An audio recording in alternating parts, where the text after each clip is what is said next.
Good morning, everyone.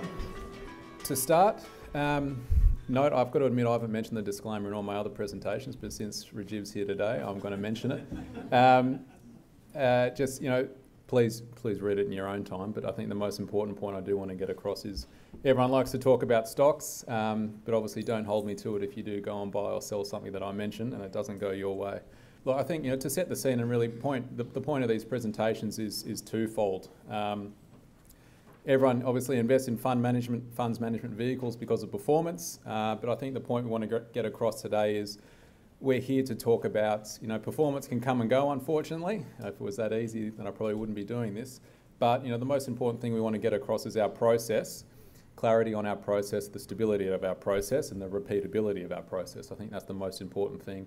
As shareholders, hopefully, in any of the NAOS vehicles, what you invest in is a process, as opposed to performance. Performance is really an output of the process that me and my team work on day in, day out, and hopefully improve upon day in, day out.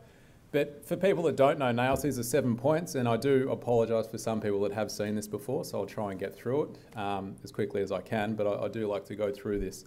NAOS Asset Management is a specialised boutique manager in Australia with a focus on small cap investing. So by small cap investing, I think anything from $15 million in value up to sort of about $500 million on value. That's all we do. And we provide we believe we provide a quality and concentrated exposure to that end of the market. We are purely focused on value. We're not macro, Ben will talk about it, but we're not macro focused investors.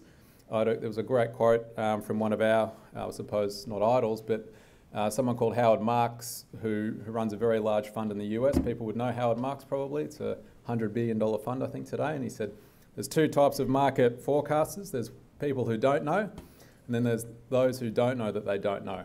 And I think we're in the first camp is we don't know, but what we do know is we focus on investing in undervalued businesses, and that's what we profess at NAOS.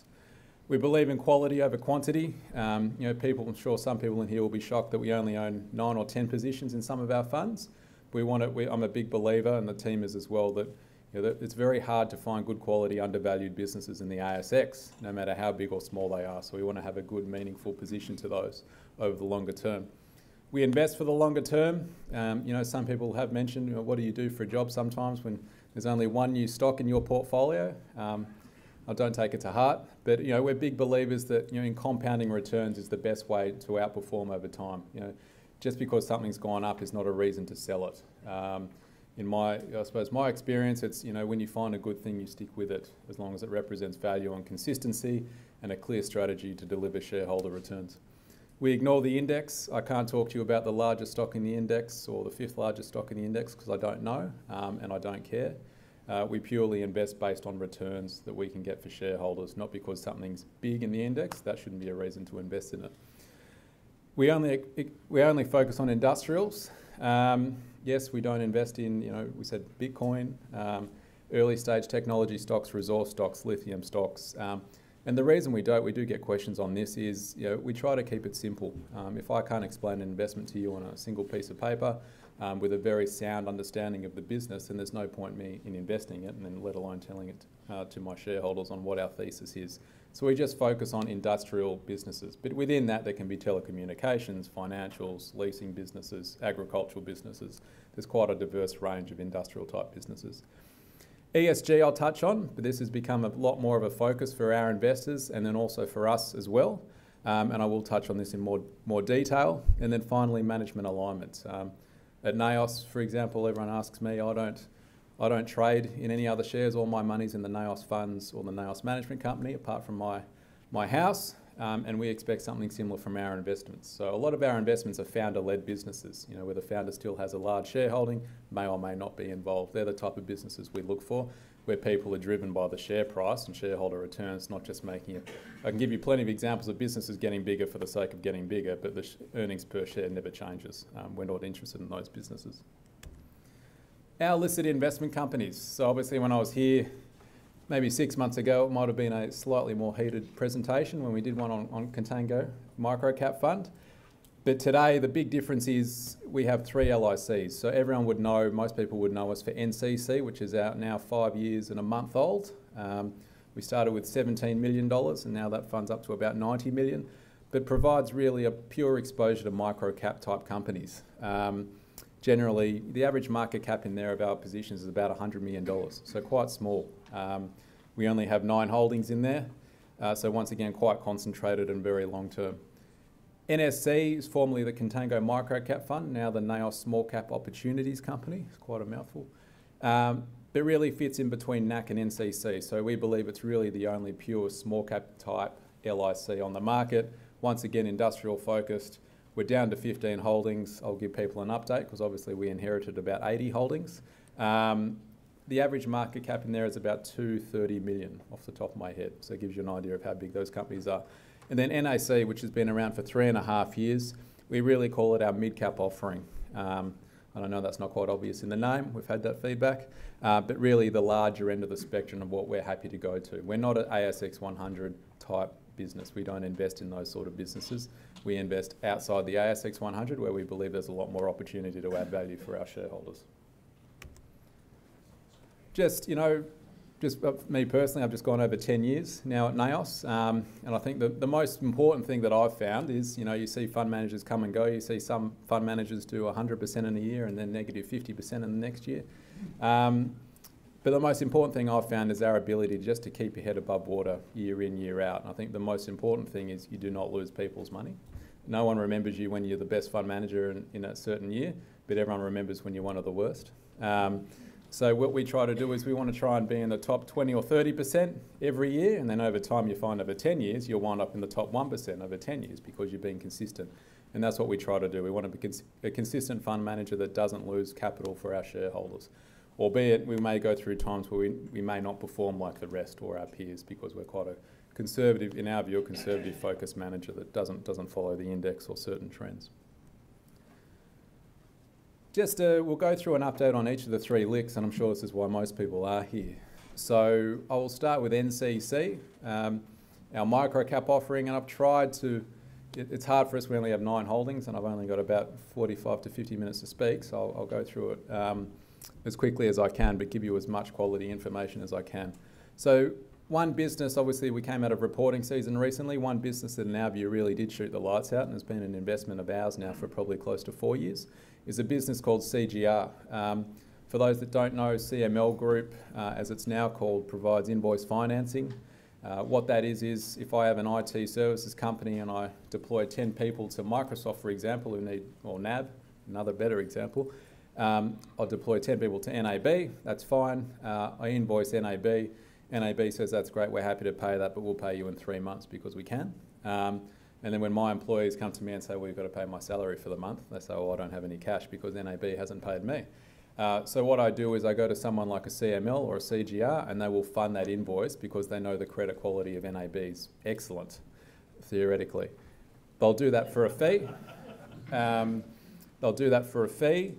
And in Australia, this is an industry that's very poorly understood. A lot of, even my perception of it, some people consider it a bit like cash converters, if you want to take that sort of view.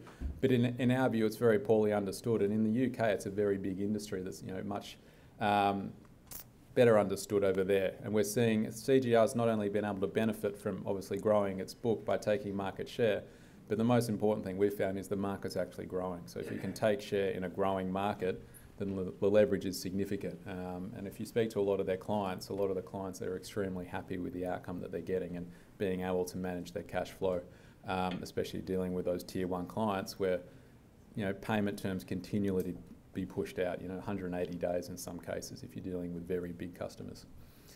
Big River Industries was somewhat of the disappointment over the last 6 months. One of our newer positions, probably our newest position. They have 2 parts to their business, a building, manufacturing or distribution business. Think of Reece, what Reece does in plumbing, Big River do in building materials, albeit not on quite the same scale as what Reece do.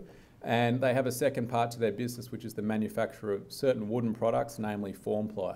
So the highlight was the building distribution business did very well. Obviously people, if you're going around Sydney, you see the very large projects and the amount of money being spent in Sydney and Melbourne. It's significant, so there's plenty of work around. But what what I suppose we got wrong in Big River to the same extent is, and it's not terminal, but it clearly affects this result, is, you know, there's 100,000 cubic metres of form ply. So when you build the ceiling, for example, it's concrete, you put wood over it to let the concrete set. There's 100,000 cubic metres of form ply used in Australia per year. There's 5,000 tonnes was imported from China 4 years ago, and today China's on track to import about 55,000 tonnes. And then when I tell people that China actually sources their wood from New Zealand and ships it back to China and then processes it and ships it back to Australia, and it's still cheaper than what a Big River can do in Wagga Wagga, you sort of have to ask yourself, well, maybe it's not sustainable. And I think Big River are making changes to obviously address that drag on their profitability. But more importantly, the core part of their business, which is the distribution side, is going well, but it has been somewhat overshadowed by that manufacturing. And it's been obviously a big theme in Australia of Australia manufacturing continually struggling against some of their international peers. A new position that people probably don't know about too much is a business called Wingara. I actually ran into someone in the room here who just told me they took some hay out to Grafton and then further on. Wingara actually exports a commodity called oaten hay. Oaten hay, for those of you who don't know, is a high quality hay that's used for the feeding of dairy cows because it's quite high in fibre and protein. And if you think of countries like Taiwan, South Korea, Japan, what they all have in common is they have all big dairy farms, but they don't have any land to actually plant and grow hay because of the size of their countries. And it plays on the thematic that we're trying to get exposure to is Australia is viewed as the food bowl to Asia, without a doubt. But I think a lot of people miss the point that just because you produce an Australian commodity doesn't mean it'll sell well. What a lot of these customers require is they want consistency, so they want scale, you know, every week, you know, and a firm amount of product, and they also want high quality product. There's no point giving someone 10 mangoes one week and then none the next because they can't fulfil their customers' needs. And Wingara, led by Gavin, who's got some excellent, he worked in Asia for many, many years, has been able to use that and build up a business that exports oaten hay. They'll do 50,000 tonnes this year, and they just bought a business in Victoria that stores meat products. And over time, we'll see Wingara start to export meat products to hopefully some large customers in Asia. And I'll give the example that one of my colleagues sent me a photo of an Alibaba supermarket. For those who don't know Alibaba, it's one of the largest businesses now probably in the world. And there was, you know, probably a 4 metre long fridge, and there's a rump steak from Australia, and you get your phone, scan the QR code, and it'll tell you when it was produced, where it came from, when it was exported, all on your phone. And if you want to buy, you can just press buy and you check out with your mobile phone. So quite clever. But that's where it's going. But for people to do that, they need the supply, the quality, and the consistency from people, you know, from businesses like hopefully Wingara in Australia. So we think that's a good way to play on that theme. The dividend, probably the most important part. It's probably quite topical after the past couple of days. NCC pleasingly announced a dividend of 3.75 cents, fully franked. So obviously our policy is to hopefully provide a growing stream of fully franked dividends, or franked to the maximum extent possible, over the longer term. And pleasingly, we've been able to grow that dividend now for 5 consecutive years. What people will know is we've also note that we've put in the profit reserves. So to save people doing the mathematics, that equates to about 3 years of a consistent dividend of, you know, 3.75 cents annualised, if you're to annualise that. So we've got 3 years worth of dividend reserves in that fund. NSC. So we bought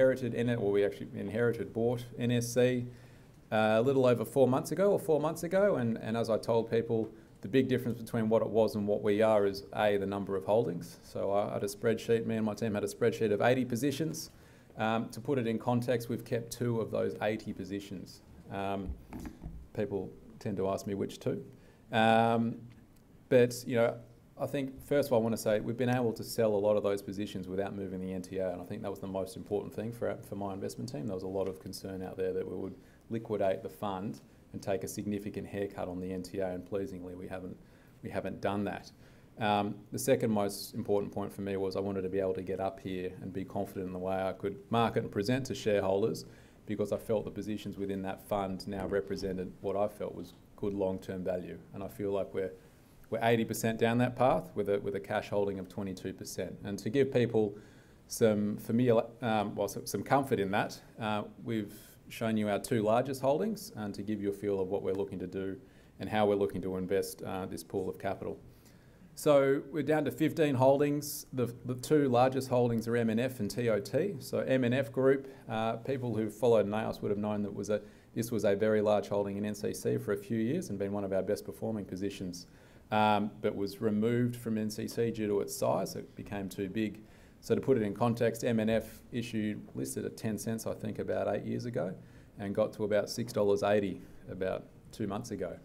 Unfortunately for Rene and his team, Rene's decided to make an investment in a new product called Pennytel, which is for those of you who don't know, it's a mobile brand aimed at baby boomers who live in regional cities. So if you Google pennytel.com and you're looking for a SIM card because you live in Bathurst or somewhere, they can provide you a mobile plan offering based on it, and it actually uses the Telstra 4G network. So you get the same network, but for a cheaper price, hopefully.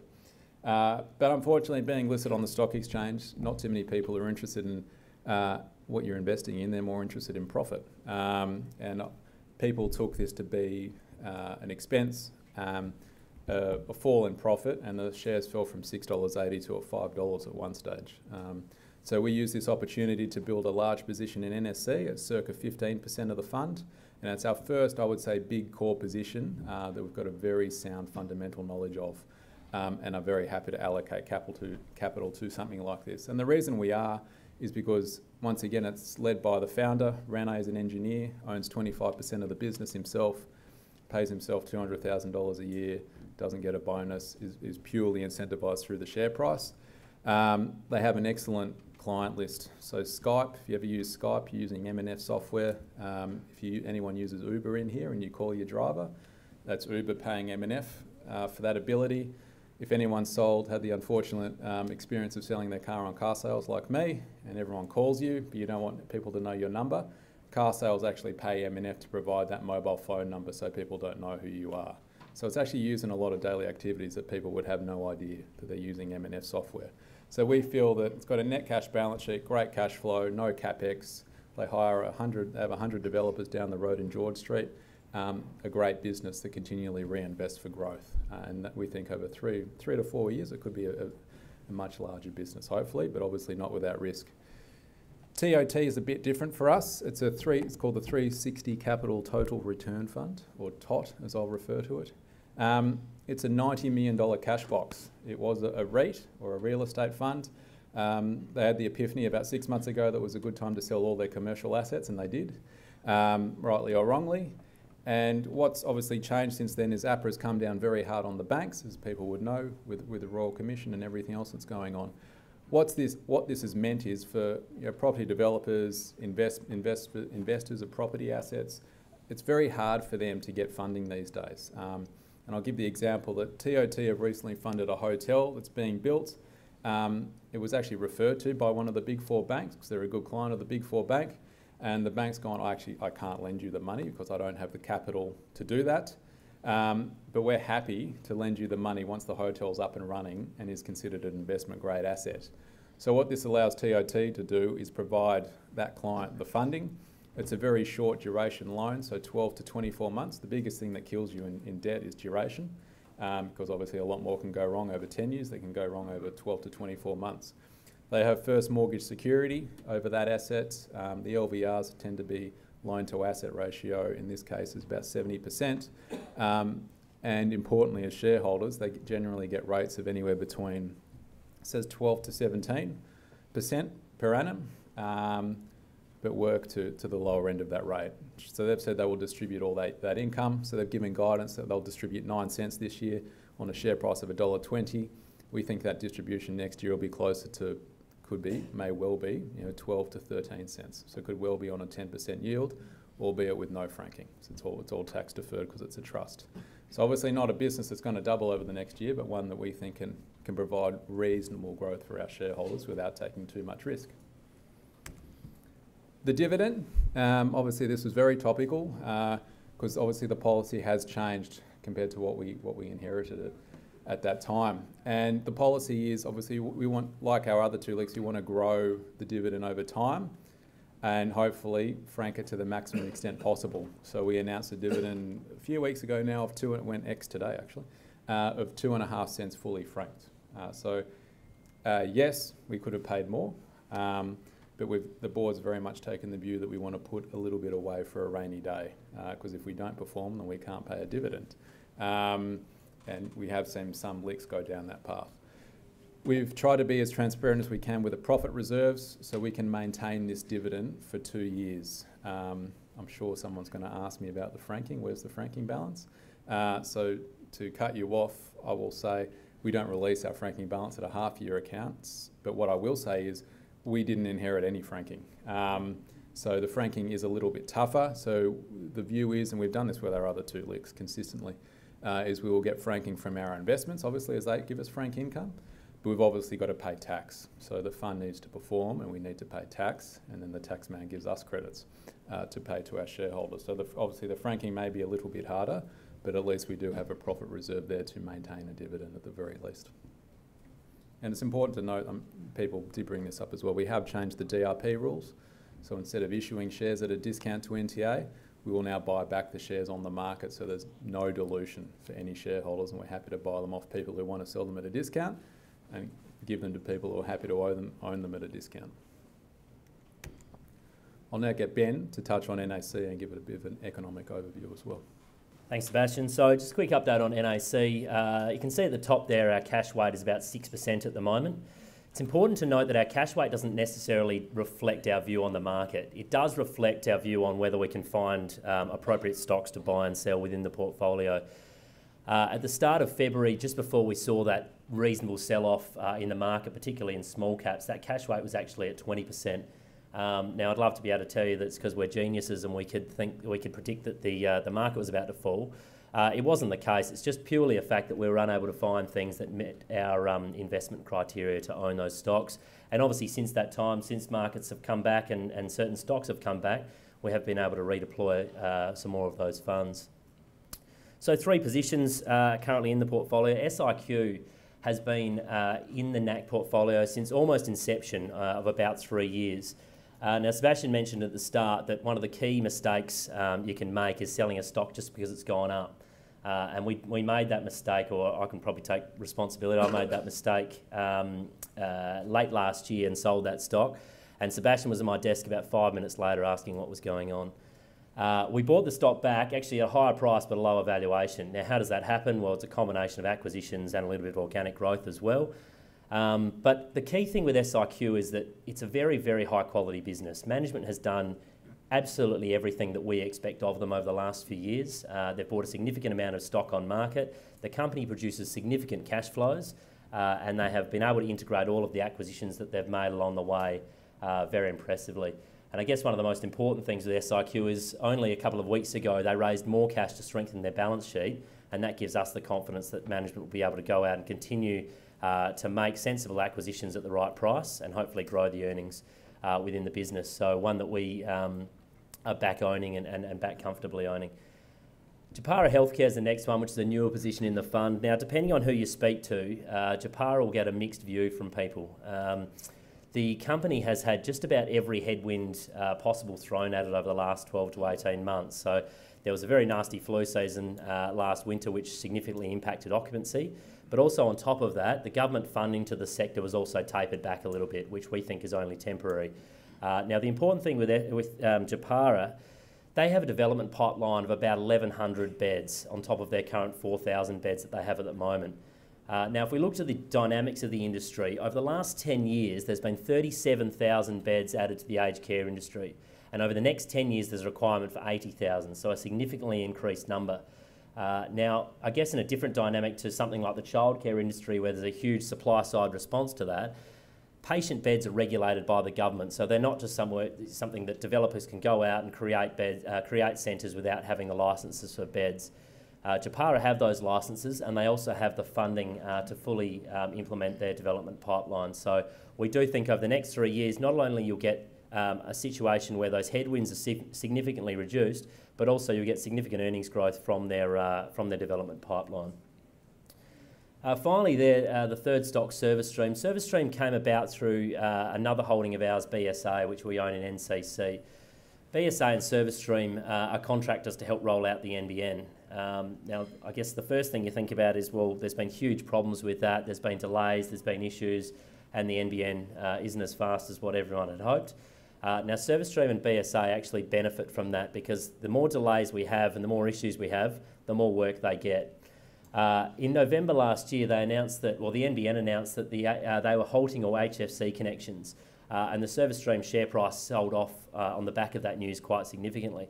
Now, it was our view, from our knowledge over the industry, that that would actually help the earnings of Service Stream because of the fact that if the NBN delays the rollout of the service, they need to go into remediation work to fix the areas which haven't been performing as strongly. And that's actually higher margin work for Service Stream, which wasn't noticed by the rest of the market. So it gave us the opportunity to take a position in the stock, and shortly after they reported earnings and had a significant impact on the share price upwards, and now the company is buying back shares on market, which obviously reflects that they still think, despite the move higher, that there is still value in the stock. So one we're very comfortable with, and hopefully going forward can continue to generate the returns that we expect. Just in terms of our dividend history, so we just announced a fully franked dividend of 2.75 cents fully franked. On the bottom left-hand side of that slide, you can see what our profit reserves are of 7.1 million. To put that into context, that's about 3.5 more dividends of that 2.75 cent level. So I think for investors looking at LICs, NAOS or others, hopefully just NAOS. But it's a very important number to look at because profit reserves are obviously where the dividends are paid from. And as Sebastian mentioned, we have seen some examples of LICs that have failed to have the profit reserves to continue their dividend, and particularly the franking associated with that. So I do urge shareholders, if you are looking at listed investment companies, to keep a very close eye on how those profit reserves are going. So just the performance of the three LICs. NCC is our longest performing LIC. We've just ticked over 5 years time frame for that. And you can see the performance there is 18.5% per annum compared to the small ordinaries accumulation index, which is our benchmark of 6.5%. NSC, we've only really had that in our care for a couple of months, and a lot of that time has been readjusting the portfolio to get the portfolio to look how we want it to look rather than how it did previously. So we've managed to do that without affecting the NTA at all, and there's obviously been a slight increase there, but we feel that we're now in a position that going forward, we hope that the portfolio is in a position where it can now perform rather than be adjusted to the optimal weightings. And NAC, we've just ticked over 3 years in life for NAC. Similar performance to NCC, which I assure you is merely a fluke. 18.5% per annum, and the benchmark's done a little bit over 4.5%. This is probably one of the most important slides that we put up today, and it's just management's alignment in terms of the amount of shares we own in each of our LICs. So you can see on the far left-hand side there, NSC, which I've only had for a few months. We've bought over 1 million shares on market. And then the other two, the two different columns there represent the holdings we had at IPO of each LIC and the holdings we have as at today. And you can see obviously that NAC is significantly increased since the IPO. That's not necessarily a fact of, we think it's a better portfolio or anything like that. It's purely the fact that there's been a discount there, so it's allowed us to buy shares at what we think is a much more attractive rate. I think NCC is at a slight premium at the moment. Anyone who's followed NAOS for a while would know that we enjoy a good quote, but I think it really, hammers home the ethos of our investing that we adhere to within NAOS. And Sebastian mentioned Howard Marks at the start, and he made the point that firstly, no one knows what events are really going to transpire, and secondly, no one really knows how the market's reaction to those events will be. At NAOS, we don't really take a look at what the macro events are doing, and it doesn't dictate the shares that we buy and how the portfolio is constructed. And I'll show here in a moment just the factors on both the bull case and the bear case and how you can make a plausible argument for both, but it really doesn't tell you which direction the stocks are going. Now, we've got a video here from Howard Marks, which was taken just before the fall in January, and he notes that there's a lot of complacency that's drifted into markets, but we're not really at the levels of euphoria yet. So while markets are certainly fragile, and can certainly be susceptible to short-term pullbacks like the one we saw.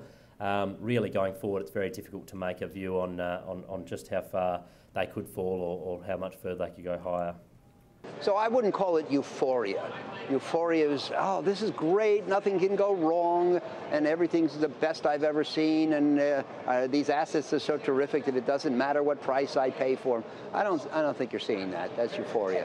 What they're seeing is complacency. The VIX, which is a fear index, is the lowest it's ever been. Last year was the first year in which the S&P didn't go down 3% from any level to a subsequent low. So, in other words, everybody acted as if there's nothing to worry about.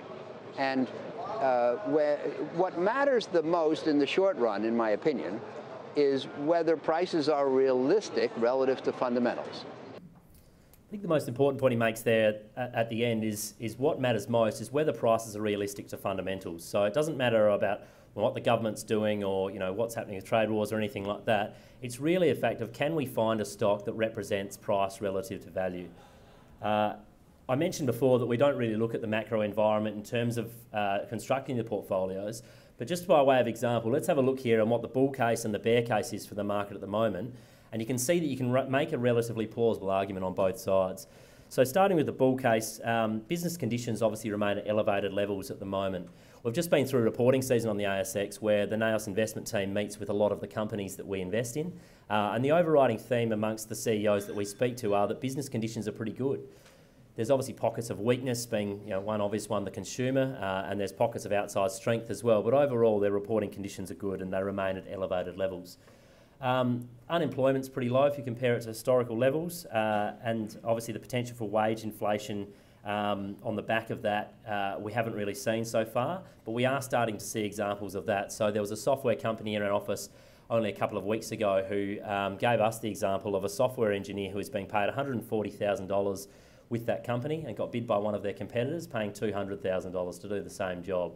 So while we haven't seen a huge amount of wage inflation so far in this recovery to date, we are certainly starting to see signs of it, and the RBA governor mentioned that last week in his notes as well, that we are starting to see signs of wage inflation. Low inflation generally has been a pretty consistent factor with this bull market, so there's been no rush to raise interest rates.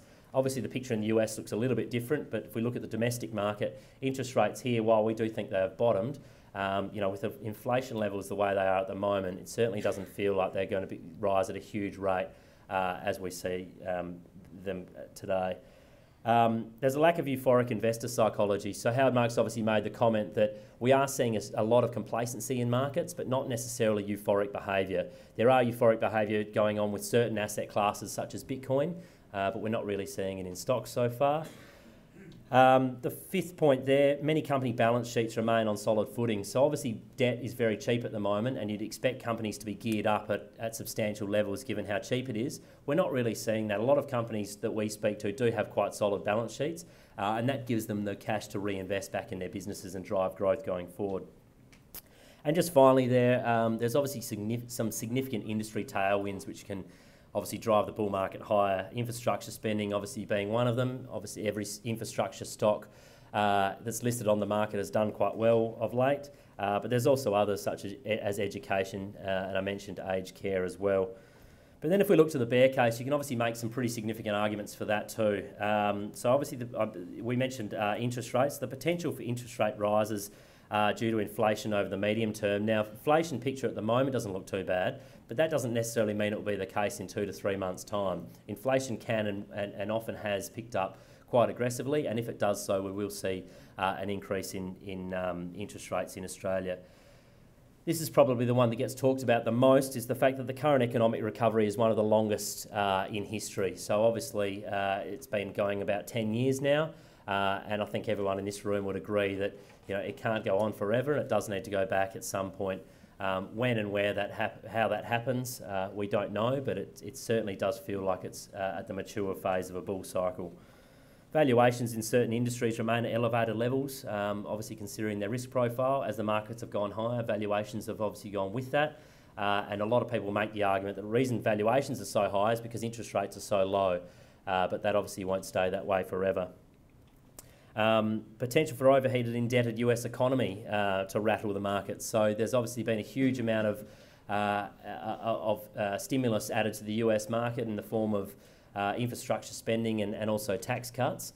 At a very late stage in the cycle, that obviously can have quite damaging implications if we do, or if that market there does go into recession. Obviously the balance sheets will be significantly stretched and won't be able to withstand that economic cycle as well as probably what it could have before.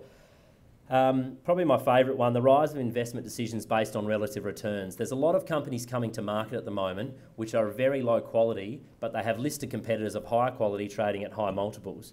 Now, just because one business is trading at a higher multiple on the stock market doesn't mean a new business can come along and justify that multiple. And we're certainly seeing that in investment markets at the moment, where there'll be a new IPO of a very low quality company, but just because of the industry it's in and that other companies in that industry have done well, the IPO is being tried to, and probably will actually get away on the market, which is a very worrying stage of a bull market to be in.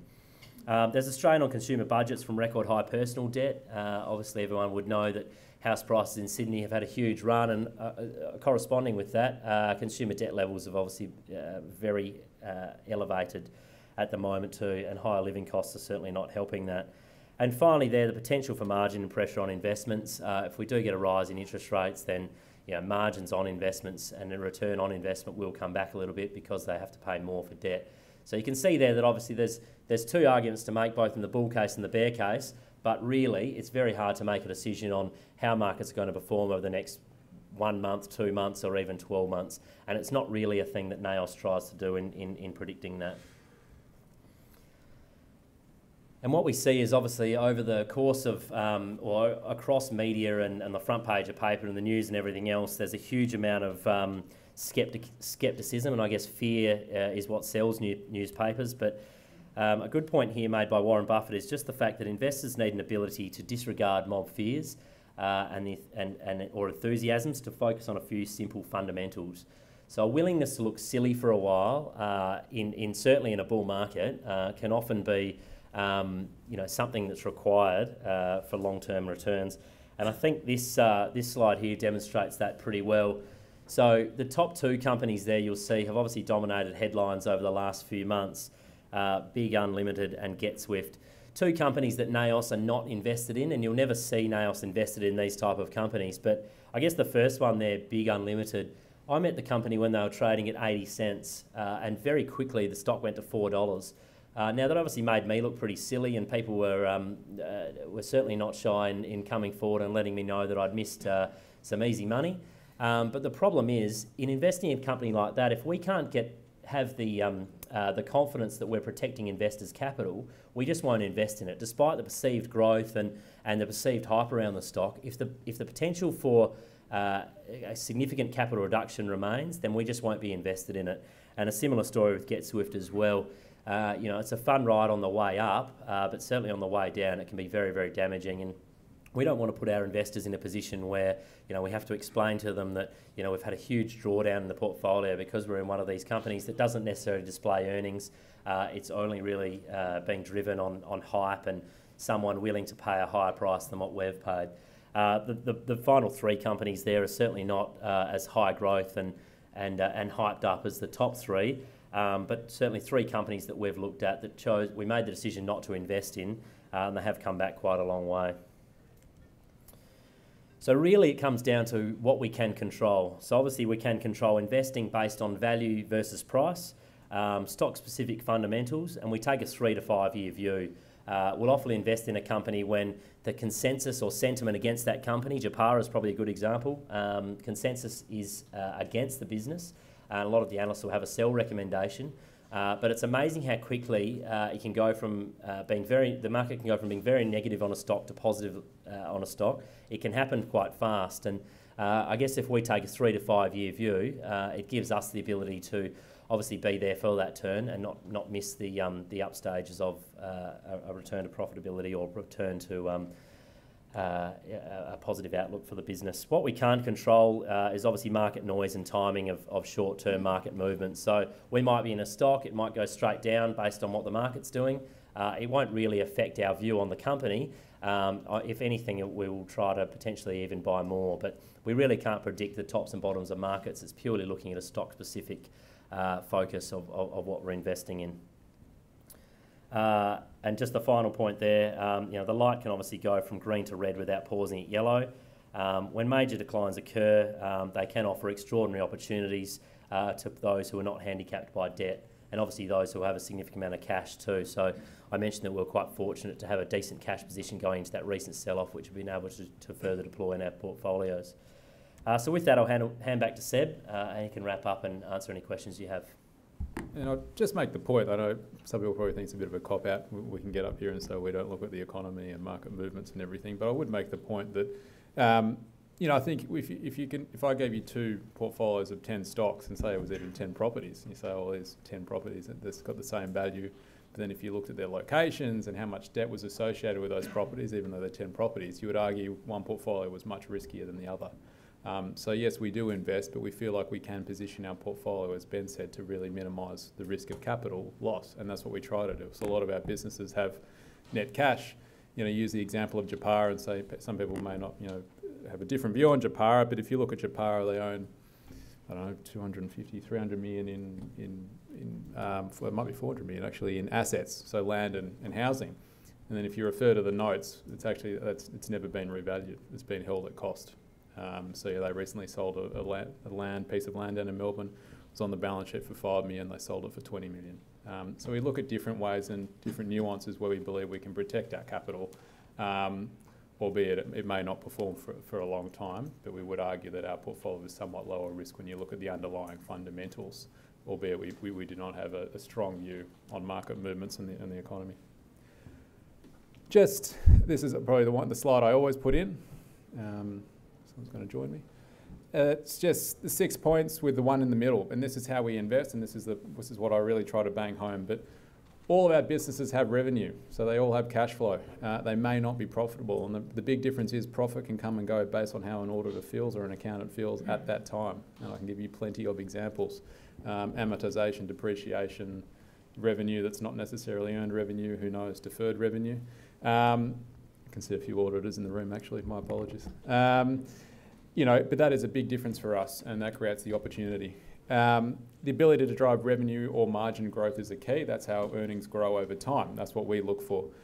Balance sheets. I remember starting in 2007, and I can give you a very long list of some small caps that just never came back. And the thing that happened in 2008 and 2009 and why they didn't come back is because they were all geared. The capital tap got turned off. The equity market wasn't there to pay back the bank, and the bank said, "Thanks, sorry, lights out." So, we've realised through that, and especially me, I've realised through that stage that, albeit it's more conservative and you probably do sacrifice some performance, we're happy to take a more conservative view because, as I said, people don't remember us in the good years, they remember us in the bad years. The most important one for NAOS and the difference for us is we try to invest in a business based on a long-term view. I think if everyone went through the 10 stocks we own or 15 stocks in NSC, everyone would come back and say, or potentially say, oh, they're all expensive today. It's like, well, yeah, they are. They look expensive today because if they didn't, then they probably wouldn't be where they are today.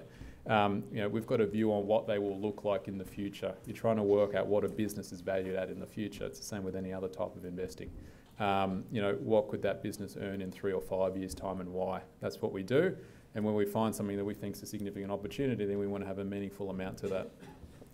Proven management teams. I can't mention it enough. The amount of times I've been lied to, it'd be scary.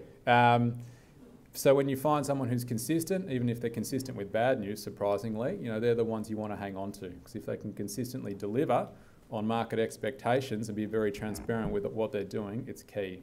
There's plenty of people out there who are managing directors or CEOs, but they're probably full-time marketers and not running a business. We tend to go for the other ones who are full-time MDs and pathetic marketers. So there's a fine balance, but I think that there is a big difference.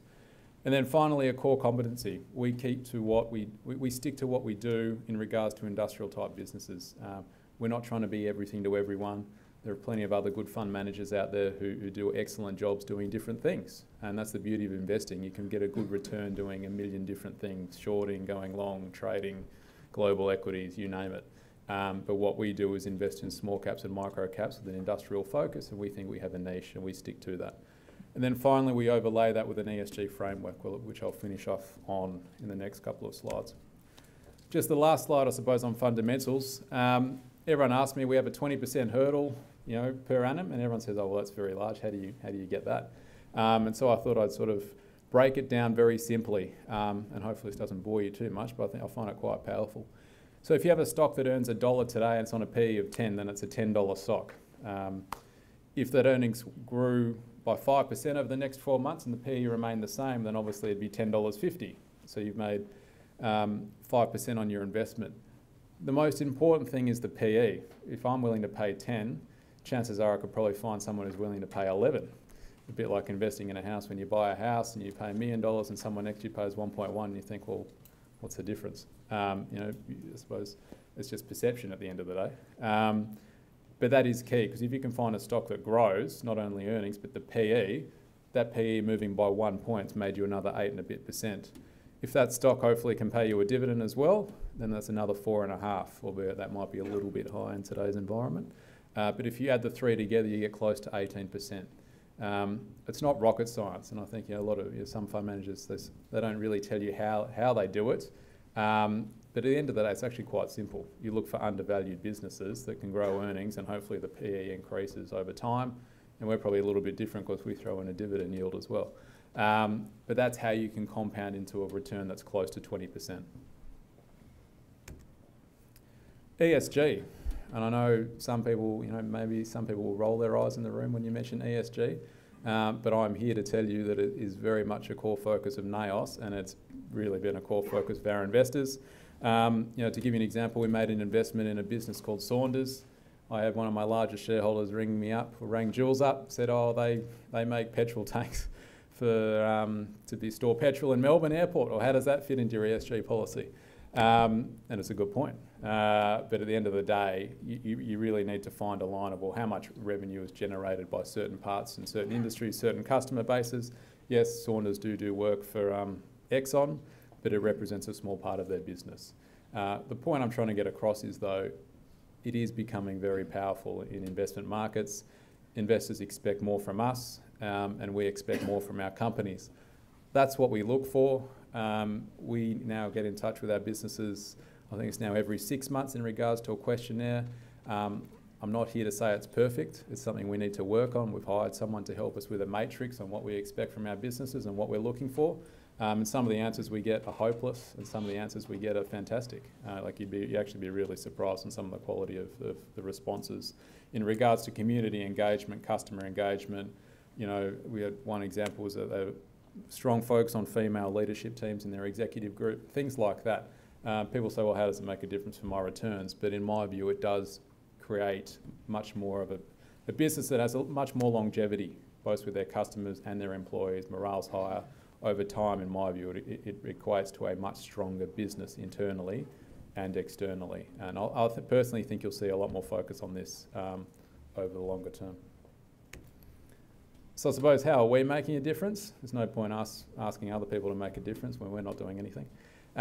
So we've come up with this, I suppose, this point. And what NAOS will do, so this is the management company, and obviously not your company, we will donate 1% of revenue to businesses or not-for-profits that we believe will make a change or a difference to the environment or community. I will note that it's revenue, it's not profit. We're not a very profitable business, so when it's 1% of revenue, it's actually quite meaningful to NAOS. But we think this is a great way for us to support the community and the environment and people who are making a difference. And these are two of the recent, these are our first two initiatives. So we've partnered with Bush Heritage, who some of you will know in Australia, on a small program they're doing, and then also Greening Australia in regards to Reef Aid, which has gone dollar for dollar with the government. And I will say, some of the feedback I've got recently, I've got 1.5, 2-page emails from people I've seen along the way on different programs that we can support, even putting forward people who can help us with that. So if anyone does have any initiatives or programs that they think are worth supporting, please don't hesitate to email me or any member of the team. Quickly running through the appendix, obviously we always put this chart in, and the point is to show that yes, performance is good, but I'm a big believer discounts to NTA only close because you have more shareholders and more people are buying your shares. So what we will show you is obviously, yes, the white line is all our new NSC shareholders, so welcome. But the point we want to show you is regardless of that, we've still maintained our growth in shareholder numbers. And I think it's a great way to show you that we are reinvesting back into our business and we're trying to provide everyone with good quality, transparent and timely information. And I think that does show in the shareholder numbers. If you do want to stay in touch with NAOS or cut us off, CEO Insights is the one that is most popular, even more popular than our monthly report. So it's just quotes provided by CEOs from public and private companies. There's no analysis from us, but that's a weekly publication that is actually, to be fair, it's very popular amongst our shareholder base and non-shareholder base. And our team has grown again. Trevor Carroll, obviously, who's our chairman of NSC, formerly a director of the Good Guys, and Scott Hildebrand, who's joined us in regards to distribution and marketing. And it is an important point. Yes, we have gotten bigger, and a perception of fund managers, obviously people talk about fees and profits and all that sort of stuff, but in regards to NAOS, we're still very much a growing business and we still very much reinvest in our business. As I said, we're not a very profitable business, and the reason we're not is because we continue to invest in our staff, which obviously hopes, in my view, gives shareholders a better experience and also hopefully better performance over the longer term. I think it's a very important point. All right, now thanks everyone for coming. Appreciate your support.